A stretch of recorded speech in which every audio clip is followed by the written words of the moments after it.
Hello students, today we will discuss about the October 2025 session. October 2025 public examination session. कौन सा public exam? जिसको हम लोग बोलते हैं स्ट्रीम 1 ब्लॉक 2। आज हम डिस्कस करेंगे स्ट्रीम 1 ब्लॉक 2 की एग्जाम फीस को लेके। एनआईएस ने एग्जाम फीस का नोटिफिकेशन जारी कर दिया है। स्ट्रीम 1 ब्लॉक 2 जिन बच्चों के अक्टूबर 2025 में एग्जाम होने हैं उन बच्चों के लिए एनआईएस की तरफ से नोटिफिकेशन जारी हो गया है कि एग्जाम फीस वो कैसे भरें, एग्जाम फीस किस डेट से फिल कर सकते हैं। तो एग्जाम फीस फाइनली स्टार्ट हुई है 24 मई से। 24 मई 2025 से चलेगी 23 जून 2025 तक। लेकिन आपको नोटिफिकेशन अगर किसी बच्चे ने देखा हो, नहीं देखा हो तो आप देख सकते हो। तो नोटिफिकेशन में 3 अलग अलग डेट दी गई है। तो हमें ये कंफ्यूजन है कि डेट का मतलब क्या है। बेसिकली हम आज सारी चीजों पे डिस्कस करेंगे। फाइनली हम लोग ये डिस्कस करने पे कंफ्यूजन नहीं होना चाहिए कि ब्लॉक टू का मतलब जो बच्चे फ्रेश एडमिशन लिए थे। बार बार बता रहे हैं, अभी वो बच्चे नहीं, उनकी फीस नहीं जानी है जो स्ट्रीम 2 में एडमिशन ले रहे हैं। ऐसा बच्चे कोई भी ना सोचे कि हमारी फीस अलग से जाएगी। उसके लिए मैंने प्रीवियसली वीडियो में बता दिया था कि स्ट्रीम 2 के बच्चों का रजिस्ट्रेशन चार्ज और एग्जाम फीस एक साथ जाता है। तो जो बच्चे स्ट्रीम 1 ब्लॉक 2 में रजिस्टर्ड थे, फ्रेश एडमिशन अक्टूबर 2025 के लिए लिया था, उन सभी बच्चों को एग्जाम फीस पे करनी है। एग्जाम फीस पे करनी है और साथ साथ उनका टीएमए का भी स्लॉट खुल गया है, टीएमए जमा भी कर सकते हैं इसके साथ। लेकिन फिलहाल आज हम डिस्कस करेंगे एग्जाम फीस को लेके। तो एग्जाम फीस में देख रहे होंगे आप लोग, ये हमारे पास नोटिफिकेशन है। नोटिफिकेशन में लिखा हुआ है the next public examination of NIS for secondary and senior secondary courses is scheduled to be conducted during October नवंबर 2025। यानी कि हमारे एग्जाम कब कंडक्ट होंगे? अक्टूबर नवंबर 2025 में। The schedule of registration and payment of examination fees senior secondary and secondary courses of the examination is as under. Without late fees for learner enrolled in stream 1 block 2, यानी कि जो अक्टूबर के लिए learner enrolled हुए हैं और जो learner अप्रैल 2025 में अभी पेपर दिए थे उनको छोड़ के इससे पहले कभी भी रजिस्टर्ड हुए पिछले 5 वर्ष के अंदर, वो सभी बच्चे फीस भर सकते हैं। अप्रैल 2025 वाले सेशन के बच्चों का अभी रिजल्ट नहीं आया है तो उनका फीस का स्लॉट अभी स्टार्ट नहीं हुआ है। उनका रिजल्ट आने के बाद ही अगर कोई बच्चा रह जाता है तो ही वो फीस फिल कर पाएगा।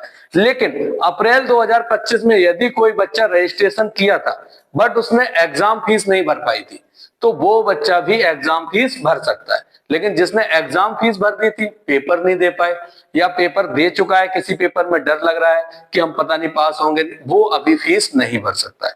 अभी फीस केवल वही बच्चे भर सकते हैं अप्रैल 2025 में जिन्होंने फीस नहीं भरी थी, या फिर अक्टूबर 2025 की जो फीस फ्रेश खुली हुई है, या फिर इससे पहले के जितने भी बच्चे पिछले 5 वर्ष में किसी भी पेपर में रह गए हैं, वो सब पब्लिक एग्जाम अक्टूबर में देना चाहते हैं तो वो अपनी फीस फिल कर सकते हैं। और विदाउट लेट फीस फिल करने के लिए वो 24 मई से लेकर 23 जून के बीच में फीस सबमिट कर सकते हैं। ठीक है। सेकेंड पॉइंट इसमें लिखा हुआ है कि आप 24 जून से 3 जुलाई के बीच में जो आप फीस सबमिट करेंगे उसमें 150 रुपीज पर सब्जेक्ट आपको लेट फीस देना पड़ेगा। यानी कि जो आपकी ऑफिशियल फीस होती है, जैसे नॉन प्रैक्टिकल सब्जेक्ट की 300 और प्रैक्टिकल सब्जेक्ट की 450। ठीक है, ये ध्यान रखना कि जिन बच्चों के पास प्रैक्टिकल सब्जेक्ट नहीं है वो 450 की जगह 300 केवल फीस पे करेंगे पर सब्जेक्ट के हिसाब से, और जिनका प्रैक्टिकल सब्जेक्ट है तो वो 300 plus 150 rupees of the practical subject, that means 450 rupees exam fees पे करनी होगी। साथ में उसका 70 रुपए का ट्रांजेक्शन चार्ज जो एनआईएस लेता है।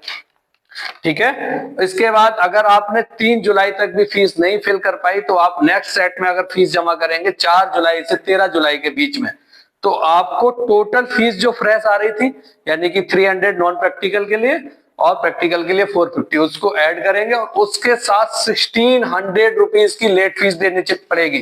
इसलिए बच्चों जल्द से जल्द अपनी फीस विदाउट लेट फीस वाले पैटर्न में ही सबमिट कर लें। ठीक है। अभी इस बार एनआईएस ने थोड़ा सा एक नई चीज दी है। एनआईएस में जब फीस हम सबमिट कर रहे हैं तो फीस सबमिट करने की जगह पे आपको 2 पॉइंट दिख रहे हैं। एक जगह लिख रहा है पब्लिक एग्जामिनेशन फीस और एक पॉइंट आ रहा है FA, fees for FA, formative assessment. अच्छा, अभी ये कुछ बच्चे कंफ्यूज हो जाएंगे, वो फीस एफए की भी भर देते। लास्ट ईयर भी हमारे पास कई सारे बच्चे आए कि सर मेरा हॉल टिकट नहीं निकल रहा है, मैंने फीस तो भरी है।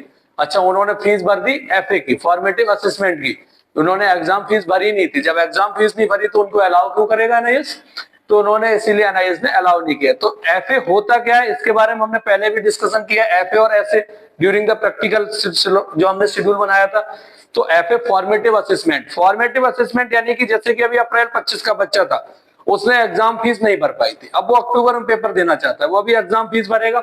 लेकिन अगर उसके पास कोई प्रैक्टिकल सब्जेक्ट है तो उस प्रैक्टिकल सब्जेक्ट की उसको एफए की फीस भी भरनी पड़ेगी, तभी उस प्रैक्टिकल का उसको एफए वाला पार्ट मिलेगा, अदरवाइज नहीं।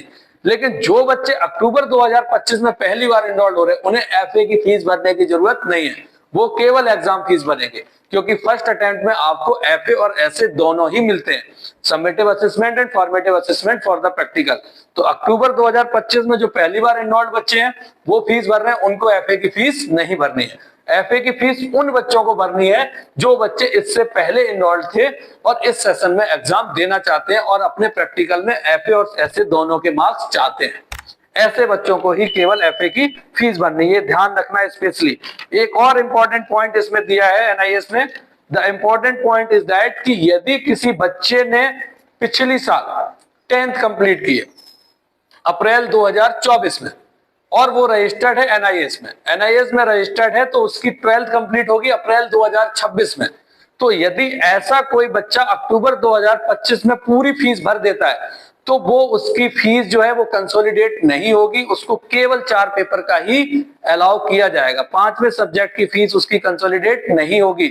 इसमें क्लियरली लिखा हुआ है, एनआईएस ने क्लियरली लिख के दे दिया है, the learner of senior secondary course must ensure compulsory gap of 2 year for the block session and year passing the secondary examination for the purpose of obtaining passing certificate। 2 साल का gap 10th और 12th के बीच में होना mandatory है।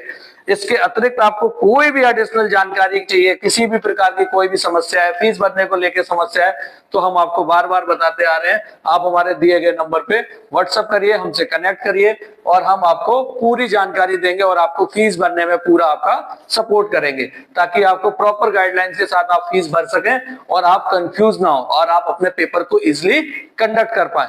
ठीक है, have a good day.